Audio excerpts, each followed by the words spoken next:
Hi అండి. కొత్త సంవత్సరం రాగానే పాత క్యాలెండర్స్ అన్నీ కూడా పడేస్తాం. అలా పడేయకుండా ఈ సూపర్ నెట్ టిప్ని అయితే ట్రై చేసేయండి. అంతకంటే ముందుగా ఛానల్ని ఎవరైనా ఫస్ట్ టైం చూస్తున్నట్టయితే లైక్ చేసి సబ్స్క్రైబ్ చేసుకోండి. ఇలా క్యాలెండర్స్ నుండి ఇలా రోల్స్ లాగా అయితే చుట్టేసుకోవాలి. ఇలా నేను 3 రోల్స్లో అయితే రెడీ చేసుకున్నానండి. ఇలా రౌండ్గా చేసుకున్న తర్వాత చివరిని గ్లూ పెట్టేసి అంటించేసుకోవాలి. పిల్లల బర్త్డేకి అవి గిఫ్ట్లు వచ్చినప్పుడు అండి ఇలాంటి కవర్స్ అయితే వస్తూ ఉంటాయి కదండి. ఇక్కడ నేను గిఫ్ట్ ప్యాకింగ్ కవర్ని అయితే తీసుకున్నాను. ఇక్కడ మనకి 2 కలర్స్లో అయితే ఉంటుంది. మనకి నచ్చిన కలర్ని అయితే ఇక్కడ యూజ్ చేసుకోవచ్చు.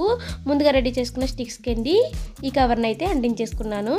అలాగే కార్డ్బోర్డ్ నుండి రౌండ్ షేప్లో కట్ చేసుకుని వాటికి కూడా ఇలా గిఫ్ట్ ప్యాకింగ్ కవర్ని అయితే అంటించేసుకున్నానండి. ఇలా రెడీ చేసుకున్న తర్వాత కర్రీ డబ్బాని కానీ బిర్యానీ డబ్బాని కానీ తీసుకొని వీటికి కూడా గిఫ్ట్ ప్యాకింగ్ కవర్ని అయితే అంటించేసుకోవాలండి. కర్రీస్ బిర్యానీ తెచ్చుకున్నప్పుడు అండి ఇలాంటి డబ్బాలు వస్తూ ఉంటాయి. ఇలాంటి ప్లాస్టిక్ డబ్బాలను పడేస్తూ ఉంటాము. అలా పడేయకుండా వీటిని నీట్గా వాష్ చేసి వీటిలోని జ్యువెలరీ ఐటమ్స్ కూడా వేసుకోవచ్చండి. ఇంకా నెయిల్ పాలిష్లు అవి ఎక్కడ పడితే అక్కడ పడేస్తూ ఉంటాం కదండి. అలా పడేయకుండా ఇలాంటి డబ్బాలో స్టోర్ చేసుకోవచ్చు. ఇలా కవర్ని అంటించేసుకున్న తర్వాత అండి డబ్బాకున్న క్యాప్కి మధ్యలో ఇలా హోల్ని అయితే పెట్టేసుకున్నానండి. ముందుగా రెడీ చేసుకున్న రోల్స్లో నుండి ఒక రోల్ని ఇలా క్యాప్ మధ్యలోంచి ఇలా పెట్టేసుకొని చివరన ఇలా గ్లూని అయితే అప్లై చేసేస్తున్నానండి. ఇలా గ్లూని అప్లై చేసేసిన తర్వాత డబ్బా సెంటర్లోంచి ఇలా పెట్టేసుకొని నార్మల్గా బాక్స్కి క్యాప్ ఎలా పెట్టేసుకుంటామో అలా మూత పైన అయితే పెట్టేసుకోవాలండి. ఇలా పెట్టేసుకున్న తర్వాత అండి ఇక్కడ కూడా గ్లూని అయితే అప్లై చేసేసి ముందుగా రెడీ చేసుకున్న స్టిక్స్ని వీడియోలో నేను చూపించే విధంగా ఇలా అయితే అంటించేసుకోవాలండి. మీకు ఏ టిప్ బాగా నచ్చిందో కామెంట్ సెక్షన్లో కామెంట్ చేయండి. అలాగే ఛానల్కి లైక్ చేసి సబ్స్క్రైబ్ చేయడం మాత్రం మర్చిపోకండి. ఇలా అంటించేసుకున్న తర్వాత అండి ముందుగా రెడీ చేసుకున్న కార్డ్బోర్డ్ ముక్కలను కూడా ఈ చివర కూడా గ్లూ పెట్టేసి అంటించేసుకోవాలి.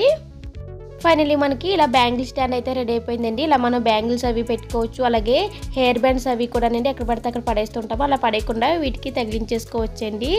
ఈ టిప్ మీకు నచ్చితే కనుక తప్పకుండా ట్రై చేయండి. నెక్స్ట్ వచ్చేసి షూ బాక్స్ని అయితే తీసుకున్నానండి. ఈ బాక్స్కి ఇలా ఊడిపోకుండా ఉండడం కోసమండి గ్లూని అయితే అప్లై చేసేస్తున్నాను. అలాగే బాక్స్కి మధ్యలోకి సరిపోయేటట్టుగా కార్డ్బోర్డ్ని అయితే కట్ చేసుకున్నానండి. అలాగే పైన కూడా గ్లూని అయితే అప్లై చేసేసి ఈ కార్డ్బోర్డ్ని ఇలా సెంటర్లోకి అయితే పెట్టేస్తున్నాను.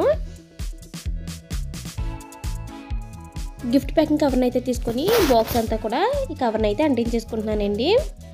ఇలాంటివి మనకి బయట కొనాలన్నా కాస్ట్ ఎక్కువ ఉంటాయి కాబట్టి అండి ఇంట్లోనే పడేసి వాటితో ఇలా మనం రీయూజ్ అయితే చేసుకోవచ్చు. అసలు చూసి వాళ్ళు కూడా అనుకుంటారు ఇది కార్డ్బోర్డ్తో చేసినట్టుగానే అసలు అనిపించదండి. ఇలా గిఫ్ట్ ప్యాకింగ్ కవర్ని అంటించేసుకున్న తర్వాత ఇక్కడ మనకి ఒక బటన్ వేసుకుంటే కనుక సరిపోతుందండి. అలాగే బాక్స్కి అటు సైడ్ ఇటు సైడ్ కూడా నండి అటు 2 హోల్స్ ఇటు 2 హోల్స్ అయితే పెట్టేసుకున్నాను. ఫస్ట్ టిప్లోనండి ఇలా స్టిక్స్ని అయితే రెడీ చేసుకున్నాం కదండి. అలా స్టిక్స్ని అయితే రెడీ చేసుకొని ఇక్కడ హోల్స్ అయితే పెట్టుకున్నాం కదండి. ఆ హోల్స్లోంచి అయితే ఈ విధంగా అయితే పెట్టేసుకోవాలి. ఇది మనకి బ్యాంగిల్ స్టాండ్లో అయితే యూజ్ అవుతుందండి. హెయిర్ బ్యాండ్స్ అవి పెట్టుకోవడానికి కూడా చాలా బాగా యూజ్ అవుతుంది. చూసారుగా అసలు కార్డ్బోర్డ్తో రెడీ చేసినట్టుగానే లేదు కదండి. ఈ టిప్ కనుక మీకు నచ్చినట్టయితే లైక్ చేసి సబ్స్క్రైబ్ చేసుకోండి. అలాగే ఏ టిప్ బాగా నచ్చిందనేది కామెంట్ సెక్షన్లో కామెంట్ చేయడం మాత్రం మర్చిపోకండి.